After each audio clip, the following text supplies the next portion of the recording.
welcome Arjun Sethi.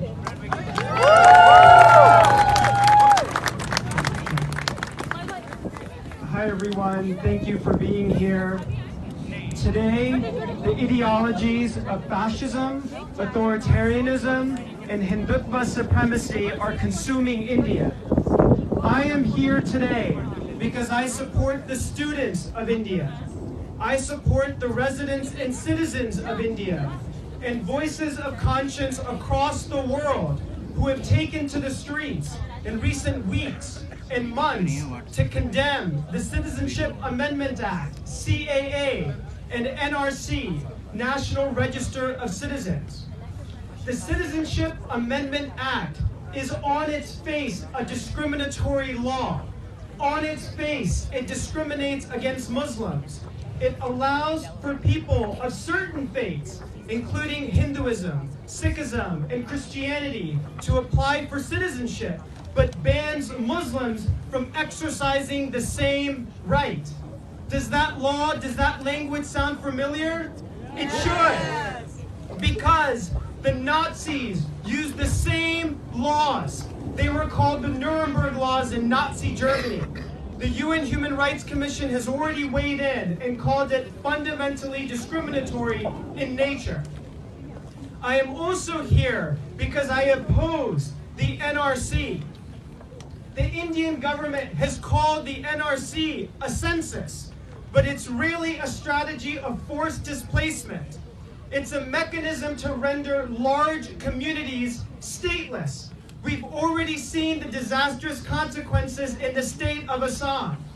The Assamese were asked to submit documentation proving their citizenship, documentation that in some cases was decades old.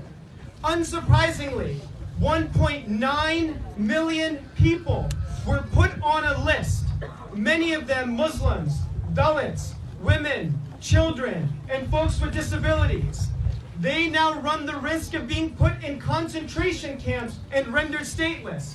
Does that sound familiar? Yeah! It should, because Myanmar did the same thing to the Rohingya, and we know exactly what's happening to the Rohingya today. Yes. I am also here because I support Kashmir, Kashmiris.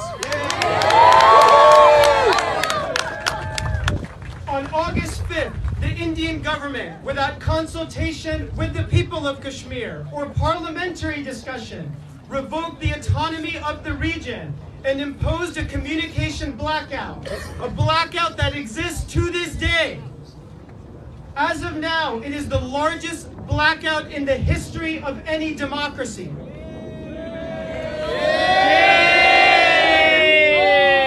We know from human rights reporters who have been to Kashmir that what is happening on the ground is nothing short of devastating.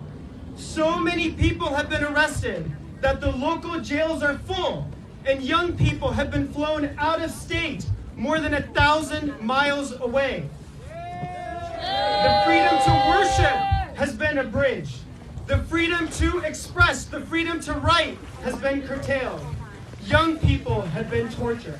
I support Kashmir, I support Kashmiris, and I support their right to self-determination. I am also here because I support vulnerable communities across India. We have seen journalists who dare speak truth to power be arrested, intimidated, and threatened. We know the long history of gender violence. We know that women who have spoken up against gender violence have endured backlash, and in some cases have even had to endure lawsuits of defamation. I support communities, including Muslims, Dalits, and Christians, who are subject to lynchings with impunity in India. Lynchings are so commonplace in India today that they are often organized online and the videos uploaded for the world to see. I am also here because I support the people of Brazil. Why? Because Modi's chief guest on India Republic Day is no other than Jair Bolsonaro. Another fascist leader, another authoritarian leader who, like Modi, has a fascist agenda for Brazil. I am also here because because I'm a Sikh. And while it is true that a recent Prime Minister of India was a Sikh, while it is true that Sikhs are disproportionately represented in the military and in police forces across the country, it is also true that Sikhs know all too well the history and culture of impunity in India. We remember what happened in 1984 and the pogroms that took thousands of Sikh lives. We remember what happened in the 1990s and the decade of torture and forced disappearances in Punjab.